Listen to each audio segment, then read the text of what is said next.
So we're going to switch gears to our standard rapid fire questions and hopefully lighten up the mood. I'm going to ask you a set of questions. You're going to have 5 seconds to answer them, inshallah. So the first one, I mean, you studied in Al-Azhar, so I'm assuming I've got the answer to this, but who is your favorite reciter of the Quran? Any classical Egyptian reciters. That was an easy question. Fine. What's the last book that you were reading? So there was I want to go non-academic book because that's, I think, less dull. But it was called, Glow Kids, which was about technology and its effect on kids. So that was a very interesting read. Okay. And your dream breakfast. And you can't tell me, breakfast.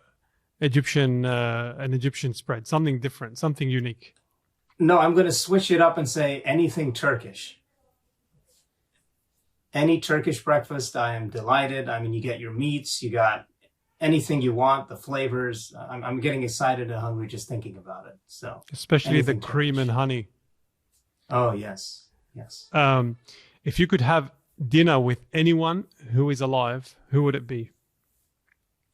Anyone who's alive.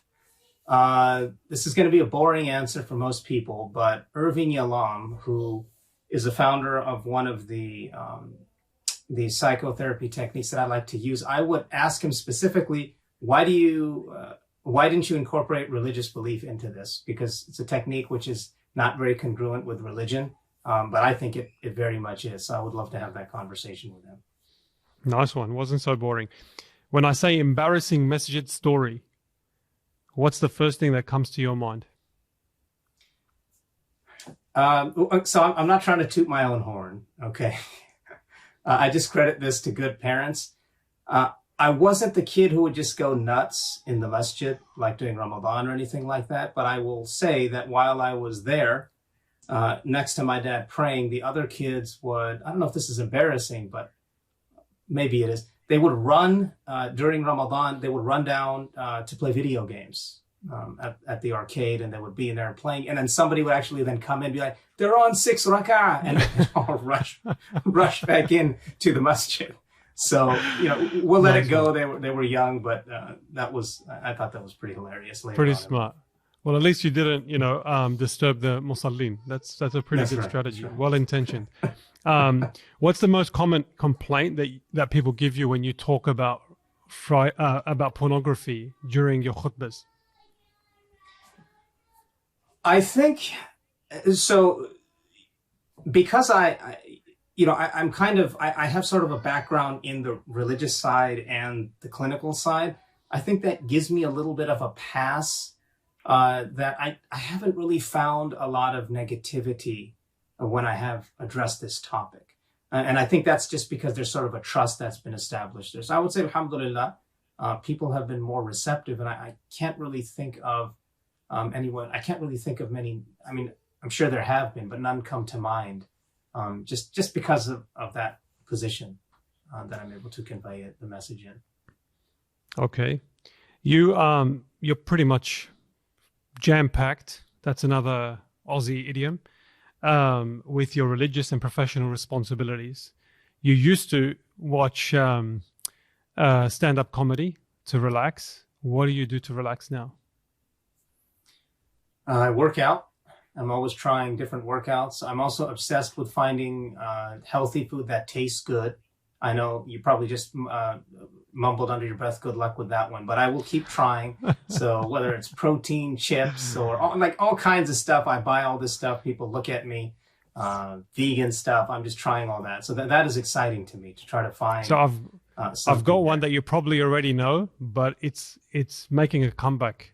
It's making a comeback, and that is sesame tahina with carob molasses, and just mix it. I think in Egypt they do the sugarcane molasses, asal aswad. But if you get carob molasses, it actually almost tastes like Nutella if you block your nose and close your eyes. Okay. That's And a strong claim. It is. It's a good one. Final one. Sheikh, if you had unlimited resources and could spend it on anything for the Muslim community, what would it be? Quality leadership in the masajid. Easy. And let me specify that before I get in trouble. Basically, basically investing in people rather than in structures or parking lots. I would love to see a mental health counselor on staff. I would love to see a female religious director, who can handle the unique issues that women in the community have.